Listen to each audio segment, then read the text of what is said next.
So mga tol, mga pre, welcome back sa aking YouTube channel. Kung hindi ka pa nakasubscribe, i-click mo na yan. Pati na rin yung bell notification bell para hindi mo ma-miss yung mga ina-upload kong video. So anyway, ano nga bang meron sa video natin for today?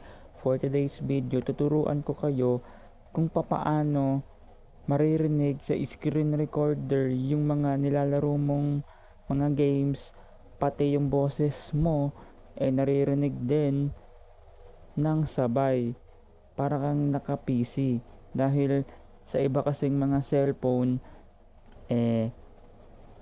minsan hindi naririnig yung boses mo, ang naririnig lang yung mga nilalaro mong games. Minsan naman boses mo lang yung naririnig, yung mga games hindi naririnig. So yan yung susolusyonan natin sa video ito. Yan ang ituturo ko sa inyo. So ano pang hinihintay natin? Let's go. Hee!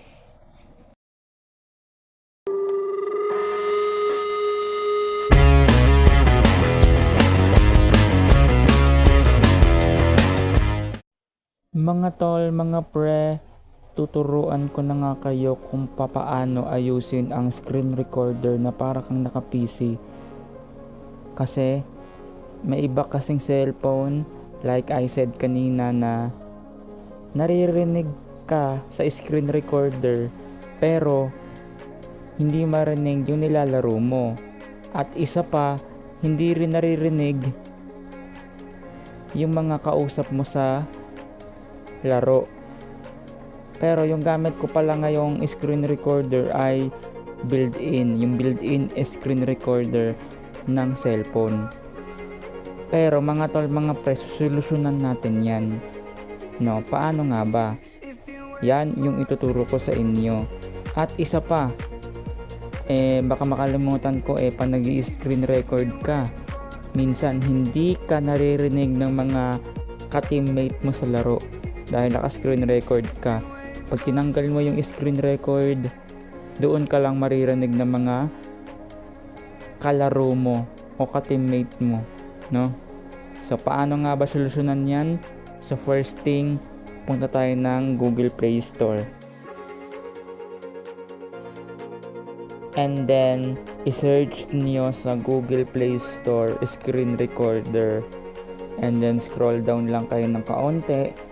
And then makikita nyo etong Glip Game Recorder and Community.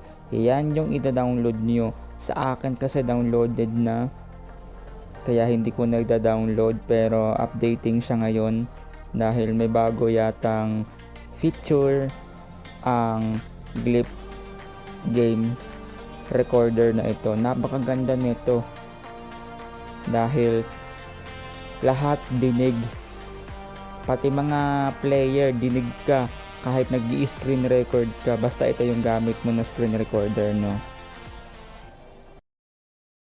Anyway mga tol, mga pre, pag na-download nyo na,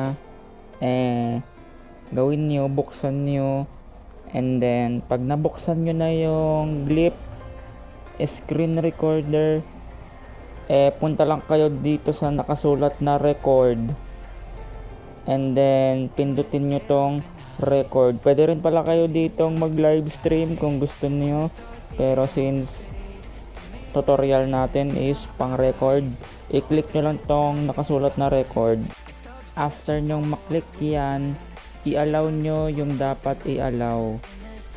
Meron naman lalabas dyan sa screen nyo, i-allow nyo lang, and then pindutin nyo tong audio setting para ilipat dito sa in-game audio and microphone.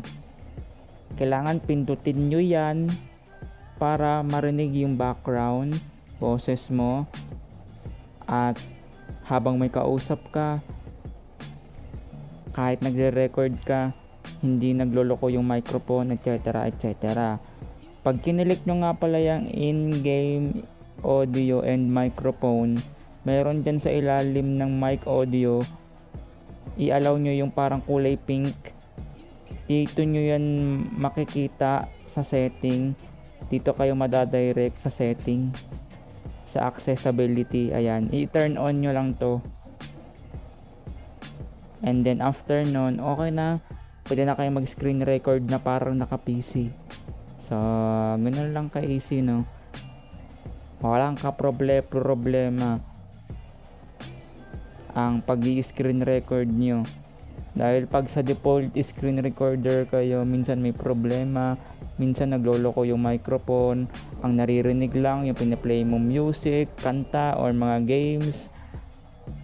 Minsan naman, boses mo lang yung naririnig, etc. etc. Android 10 and above lang po gumagana ito. Sa mga naka-Android 8 pababa, hindi po gumagana ito, no? So, yun lang. So mga tol, mga pre, dito ko natatapusin ang walang kwentang video. Please subscribe and click the bell notification bell para updated ka sa walang kwentang video like this.